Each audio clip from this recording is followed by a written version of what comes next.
नमस्कार मित्रों, भगवत चर्चा में एक बार फिर आप सबका स्वागत है। हम लोग चर्चा कर रहे हैं भगवत गीता के द्वादश अध्याय भक्ति योग पे। भक्ति प्रेम का चरम है। प्रेम जब अपनी पराकाष्ठा पे होता है तो वह भक्ति कहलाता है। भक्ति हृदय की चीज है, क्योंकि प्रेम हृदय की बात है और विचार, तर्क, मस्तिष्क की बात है। व्याख्या, एक्सप्लेनेशन मस्तिष्क की बात है, विचार की बात है। हृदय विचार नहीं करता है। हृदय सिर्फ निर्णय लेता है और उसी पे रहता है। जिससे लग गया सो लग गया, जिससे यारी है तो यारी है, बस। तर्क नहीं सोच देता, विचार ही नहीं करता ये अच्छा है, बुरा है, काला है, गोरा है, नटा है, मोटा है, क्या नहीं है। जिसके प्रति प्रेम हो गया सो हो गया, और प्रेम जब पराकाष्ठा पे हो गया तो भक्ति हो गई। तो भक्ति की व्याख्या नहीं हो सकती। भक्ति को सिर्फ जिया जा सकता है, जाना जा सकता है। लेकिन इस 12वें अध्याय में भक्ति के बारे में व्याख्या कर रहे हैं। भगवान श्री कृष्ण बता रहे हैं अर्जुन के कहने में। तो ये व्याख्या नहीं है, सिर्फ एक समझ पैदा करते हैं तर्क के द्वारा। क्योंकि जब किसी चीज को संपूर्णता से जानना होता है तो थोड़ा बहुत तर्क की भी जरूरत होती है, व्याख्या की भी जरूरत होती है। सिर्फ भाव में बह जाने से बात नहीं बनती है। बह जाओगे बन तो जाएगी, लेकिन वो क्लियरिटी नहीं आती है, मजा नहीं आता है। तो थोड़ा बहुत तर्क से या व्याख्या से समझ लेना भी जरूरी होता है। तो सिर्फ उतना ही समझा रहे हैं, उतना ही बता रहे हैं, बहुत एक्सप्लेन नहीं कर रहे हैं। इसीलिए भक्ति योग नामक ये अपना अध्याय भगवत गीता का सबसे छोटा है। समझिए 20 श्लोक है मात्र। बाकी हर अध्याय में किसी में 28 है, किसी में 42 है, किसी में 72 है, लेकिन 20 श्लोक सबसे कम इस अध्याय में भक्ति में है। क्योंकि भक्ति को समझने की बात ही नहीं होती है, सिर्फ जीने की बात होती है। और यह भक्ति या प्रेम किसी से भी हो सकता है। खैर, तो हमारी चर्चा चल रही थी किस बात पे कि भक्ति निराकार निर्गुण ब्रह्म की सही है या अच्छी है, या सगुण साकार की। इसी प्रश्न का उत्तर भगवान श्री कृष्ण दे रहे थे। पिछले श्लोक में उन्होंने क्लियर कह दिया कि सगुण साकार ब्रह्म की जो पूजा अर्चना करता है वो मेरा सबसे प्रिय है। लेकिन आगे के श्लोक में कहा ऐसा भी नहीं कि निराकार ब्रह्म को पूजने वाले मुझको नहीं प्राप्त होते हैं, वे भी प्राप्त होते हैं मुझी को। पर दिक्कत क्या है? दिक्कत भक्त की तरफ से हो सकती है, मेरी तरफ से कोई दिक्कत नहीं है। दिक्कत यह हो सकती है कि निर्गुण निराकार ब्रह्म को जान लेना इतना आसान नहीं होता है। क्यों नहीं होता है, इस पे थोड़ा सा प्रकाश डाल रहे हैं। क्या कहते हैं वो आइए हम देखते हैं अगले श्लोक पे, जिस पे आज हम थोड़ी सी चर्चा करेंगे। श्लोक कहता है 5वां, क्लेशो अधिकतर तेषाम अव्यक्ता सक्त चेतसाम अव्यक्ता ही गतिर दुखम देहा वद्भिर अवाप्यते। क्लेशो अधिकतर तेषाम, अव्यक्त में आसक्त चित्त वाले उन साधकों को, तेषाम उन साधकों को जो अव्यक्त में अपने चित्त को लगाए रखते हैं। अव्यक्त जिसको व्यक्त ही नहीं किया जा सकता। सगुण तो व्यक्त है ही, निर्गुण को तो आप व्यक्त ही नहीं कर सकते हो, क्योंकि जिसको व्यक्त कर दोगे उसका कोई ना कोई गुण ही होगा, आकार होगा। तो निर्गुण कहाँ रह गया? तो फिर तो सगुण हो गया ना। तो जो अव्यक्त है उसमें चित्त लगाना बहुत कठिन है। आप आंख बंद करो, मन लगाओ, कुछ करो तो कोई ना कोई रूप भाव आ ही जाएगा। तो वही कह रहे हैं, क्लेशो अधिकतर तेषाम अव्यक्तासक्त चेतसाम, कि अव्यक्त में चित्त लगाना बहुत कठिन है। अव्यक्ता ही गतिर दुखम देहावद्भिर अवाप्यते, क्योंकि देहाभिमानियों के द्वारा अव्यक्त विषयक गति कठिनता से प्राप्त की जाती है। देहाभिमानियों के लिए ये शब्द समझना थोड़ा सा जरूरी है। देहाभिमानियों के लिए सामान्यतः हर व्यक्ति अपनी देह से जुड़ा हुआ है, बंधा हुआ है, और यही बंधन कारण बन जाती है उसकी समस्या का। क्योंकि जब तक बंधन है तब तक मुक्ति नहीं है।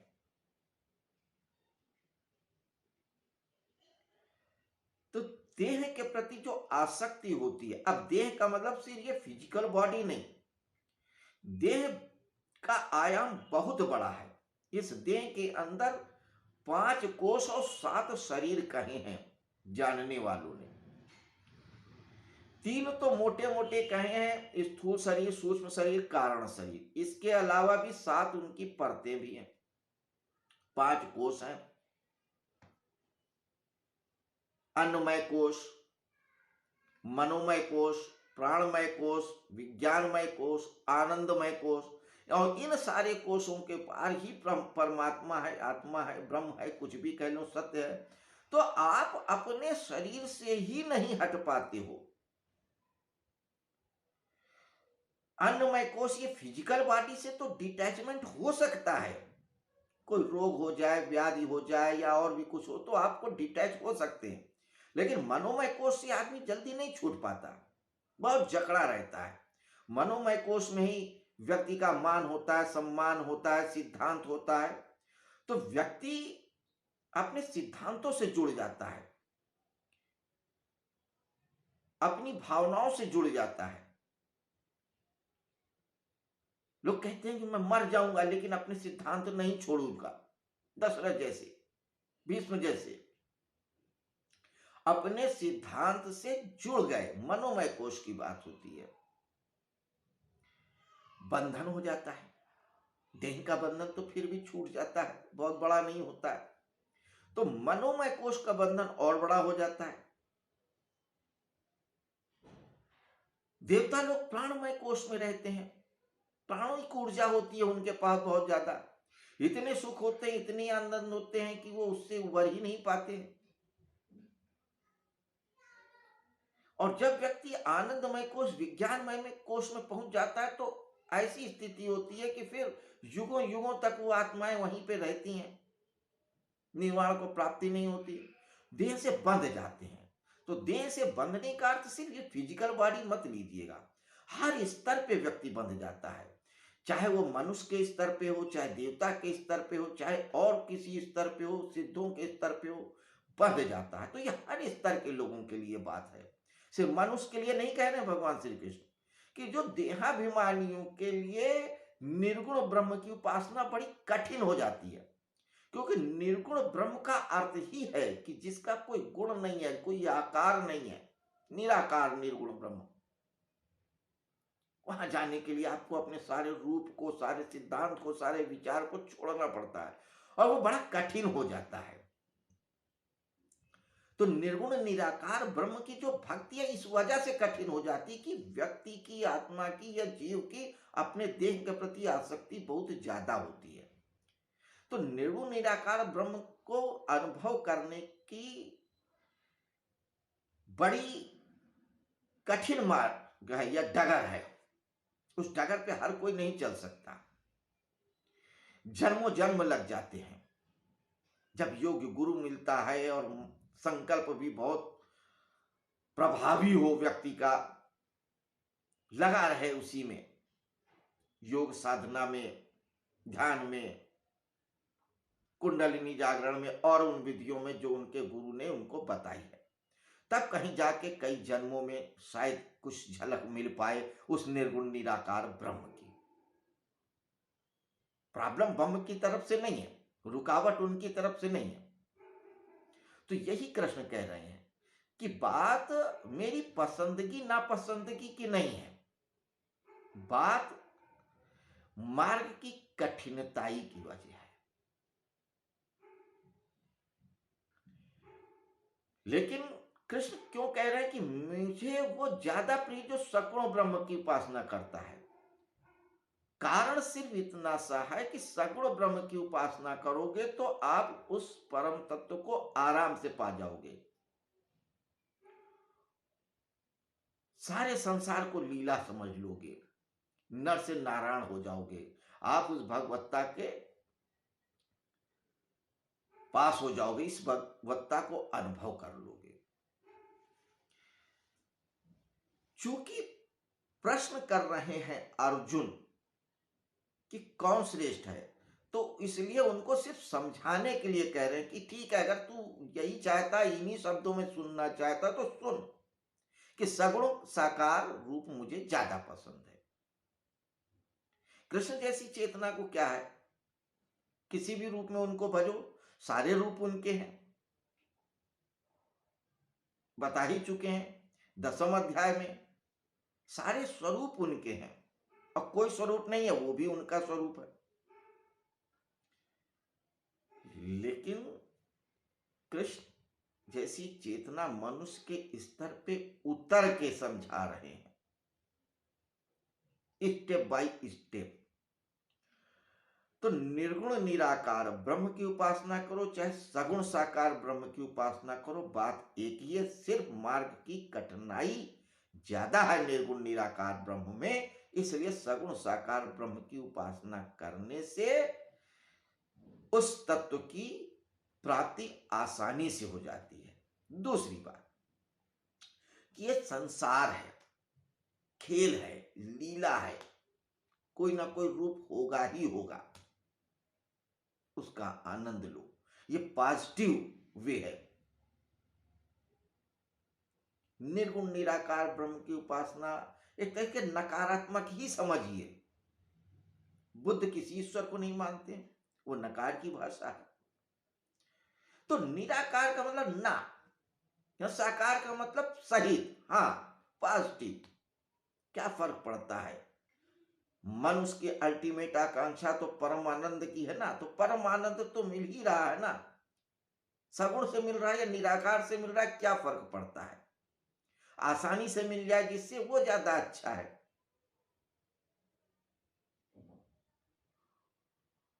अंतिम लक्ष्य तो एक ही है, अंतिम स्वरूप तो एक ही है। तो इस 5वें श्लोक में भगवान श्री कृष्ण सगुण साकार ब्रह्म की उपासना को महत्व सिर्फ इसलिए दे रहे हैं अपरोक्ष रूप से कि निर्गुण निराकार ब्रह्म की उपासना में कठिनाई ज्यादा होती है, प्रैक्टिकल। अब आगे के 2 और श्लोकों में इसी बात को और पुष्ट करते हैं। क्या आगे के श्लोकों में कहते हैं ये हम कल देखेंगे, इसी समय इसी जगह पर। इस 6ठे श्लोक में भगवान श्री कृष्ण अर्जुन को क्या बताते हैं भक्ति के संदर्भ में। भक्ति के संदर्भ में कुछ हम और चर्चा करेंगे कल, छोटी छोटी, क्योंकि विषयांतर ना हो जाए इसलिए सिर्फ भक्ति के ऊपर हम ज्यादा चर्चा नहीं कर रहे हैं, सिर्फ उन्हीं बातों पे चर्चा कर रहे हैं जो इस अध्याय में भगवान श्री कृष्ण ने अर्जुन को समझाई है। प्रसंगवश थोड़ा बहुत भक्ति के बारे में चर्चा कर लेते हैं। खैर, शुभ रात्रि, कल फिर मिलते हैं इसी समय इसी जगह नए श्लोक पे चर्चा करने के लिए।